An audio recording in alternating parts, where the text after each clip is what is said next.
Halo, selamat datang kembali di channel Solusi Istri. Buat Anda yang belum subscribe channel ini, subscribe dulu channel ini, kemudian nyalakan lonceng, kemudian klik like, komen, serta share video ini jika dirasa video dalam channel ini bermanfaat. Oke, pada kesempatan kali ini kita akan membahas mengenai tips menjaga, merawat, serta membuat kewanitaan Anda tetap wangi dan sehat. Nah, sebelum kita membahas lebih dalam, kita harus tahu dulu sebenarnya bau kewanitaan yang normal itu seperti apa sih seperti itu. Mungkin Anda para wanita atau para istri sering melihat iklan produk perawatan kewanitaan ya yang menjanjikan bahwa organ intim Anda akan menjadi wangi seperti bunga-bunga segar ya. Padahal kenyataannya kewanitaan manusia itu tidak berbau harum ya, karena memang itu tidak perlu ya. Harum itu tidak perlu ya, seperti itu harum, tidak ada yang berbau harum seperti bunga, itu salah kaprah ya itu. Karena kewanitaan yang alami itu mempunyai aroma yang khas ya. Karena apa? Karena wangi dari atau bau dari kewanitaan itu dipengaruhi oleh berbagai hal. Namun pada dasarnya kewanitaan ya yang normal itu baunya agak sedikit asam ya, agak sedikit asam ya. Asam tapi tidak kuat asamnya. Ini karena apa? Karena kadar pH atau keasaman di area kewanitaan itu cukup tinggi. Justru yang normal itu adalah yang asam ya. Yang normal itu adalah yang asam. Karena keasaman ini dibutuhkan untuk membunuh bakteri membunuh bakteri dan organisme-organisme jahat yang bisa menyebabkan infeksi pada organ kewanitaan seperti itu. Nah, kemudian penyebab kewanitaan berbau tidak sedap itu ada beberapa hal ya. Yang pertama adalah infeksi. Bisa disebabkan infeksi itu bakteri ya seperti itu. Kemudian bisa disebabkan oleh penggunaan pembalut dalam waktu yang cukup lama seperti itu. Kemudian disebabkan oleh penyakit kelamin seperti itu. Kemudian yang keempat adalah disebabkan karena perawatannya tidak bersih ketika ketika membersihkan kewanitaan seperti itu. Nah, ini kebanyakan mayoritas penyebabnya itu adalah 4 hal ini ya. Nah, sebelum kita lanjut ke bahan-bahan alami ya yang untuk dipakai untuk agar mengharumkan kemudian merawat kewanitaan Anda, kita harus tahu dulu perawatannya seperti apa dan hal-hal yang perlu Anda perhatikan. Nah, yang pertama adalah jaga tetap kering ya.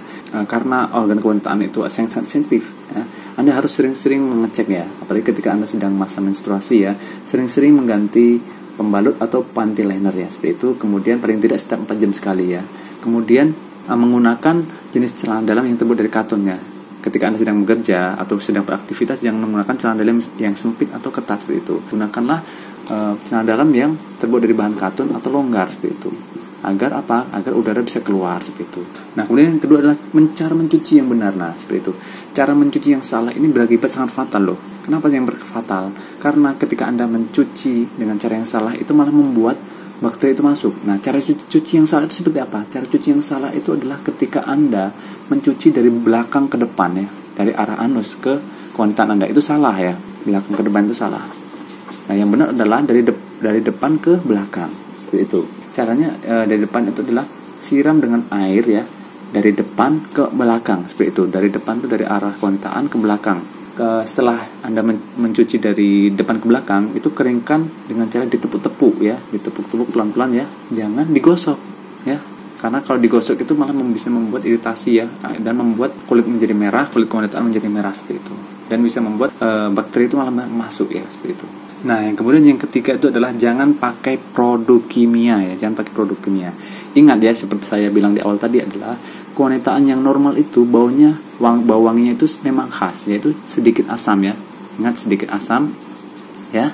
Jadi Anda tidak perlu menggunakan macam-macam produk ya supaya kewanitaan itu wangi seperti berbau bunga atau buah-buahan ya. Pasalnya kewanitaan Anda itu adalah area yang sensitif ya, dan tidak tahan dengan bahan-bahan kimia asing. Jadi nggak perlu pakai produk pengharum kewanitaan ya. Itu malah sebenarnya tidak boleh. Nah, nanti kita akan pakai bahan-bahan yang tradisional saja seperti itu. Selanjutnya, jangan mencuci bagian dalam kewanitaannya ya. Jangan mencuci bagian dalam kewanitaan, kemudian jangan menyemprotkan parfum ya ke area selangkangan ya.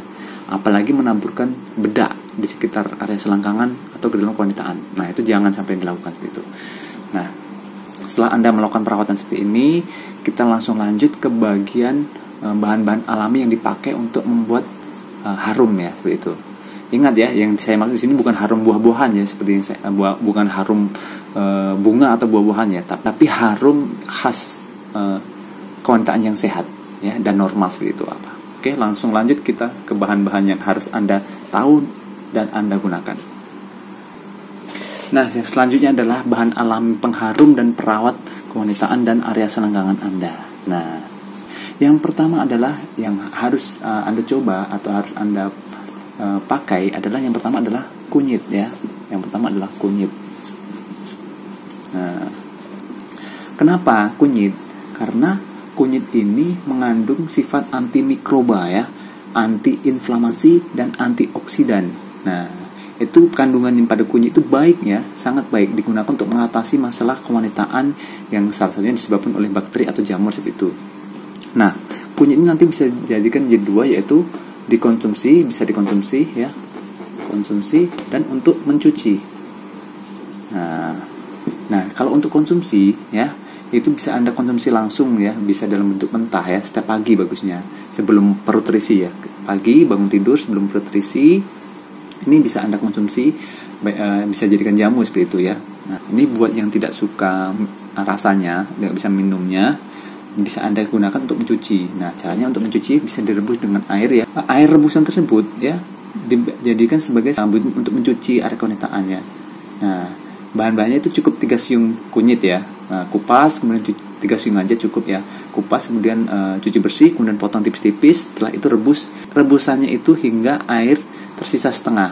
Nah, sebelumnya Anda merebus dengan 2 liter, sisakan setengahnya jadi 1 liter. Nah, kemudian cuci area kewanitaan dan selangkangan Anda itu 2 kali dalam seminggu. Nah, 2 kali dalam seminggu.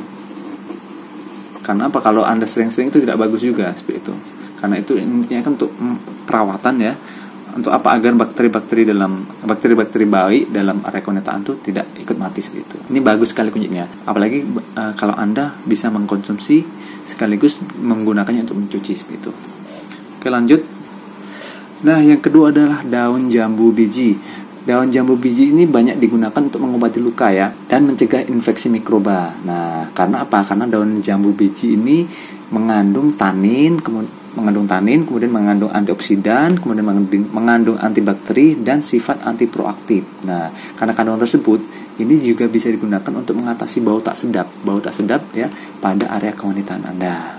Nah, jika Anda tidak punya waktu untuk seperti kunyit tadi pakai untuk mencuci, nah kalau daun jambu biji ini cukup dipakai, cukup pemanfaatannya dengan cara diminum ya. Nah, caranya itu mudah, siapkan pakai 4 atau 5 lembar ya, 4 atau 5 lembar daun jambu biji, kemudian direbus 1 liter air ya, direbus 1 liter air, nah 1 liter air, kemudian rebus sampai seperti kunyit tadi, sampai tersisa setengah. Nah, jadi kalau 1 liter tersisa setengah liter, kemudian minum air rebusan tersebut setiap hari sebelum sarapan, sama seperti kunyit tadi, sebelum sarapan selama 2 minggu berturut-turut, jangan sampai kelewat. Nah, karena kandungan antibakterinya tadi bisa menghilangkan bau tak sedap ya, bau tak sedap area kewanitaan dari dalam tubuh. Nah, sangat bagus sekali daun jambu biji ini. Nah, buat Anda yang belum tahu, langsung coba saja. Oke, lanjut. Nah, yang ketiga adalah daun sirih. Nah, buat Anda para istri atau wanita pasti sudah tahu dong pasti kegunaan daun sirih ini. Nah, karena apa? Karena daun sirih ini paling populer ya di antara bahan-bahan tadi ya. Karena apa? Karena kandungan antibakteri yang terdapat pada daun sirih ini bisa membunuh kuman ya, penyebab bau tidak sedap pada kewanitaan. Nah, caranya itu cukup mudah ya. Siapkan 10 sampai 20 lembar daun sirih, kemudian potong-potong tipis-tipis ya. Nah, agar mudah membaur seperti itu, kemudian rebus dengan air selama 10 sampai 15 menit. Nah, seperti itu. Setelah mendidih, dinginkan air rebusan air tadi, gunakan untuk mencuci area kewanitaan setiap kali mandi seperti itu. Setiap kali mandi Anda pakai cuci gitu, harus rutin seperti itu. Ini berbeda dengan kunyit tadi ya, karena daun sirih ini tidak terlalu keras, makanya bisa digunakan setiap hari seperti itu. Terus selain untuk mencuci ya, ini juga bisa digunakan untuk pembersihan dari dalam ya, dengan cara meminum rebusan daun sirih ini tadi 2 kali dalam sehari seperti itu. Sama seperti daun jambu biji tadi, selama 2 minggu kalau Anda rutin meminumnya, mudah-mudahan insya Allah area kewanitaan Anda harum seperti itu, harum yang normal seperti itu ya. Nah, Sekian video kali ini ya. Mudah-mudahan bermanfaat untuk Anda para wanita dan para istri. Nanti kita lanjutkan di episode selanjutnya untuk membahas satu persatu bahan-bahan ini ya, dan membahas lebih dalam lagi. Mohon maaf jika ada kata-kata salah. Jangan lupa like, komen, serta share. Jika ada pertanyaan boleh Anda tulis di kolom komentar. Salam.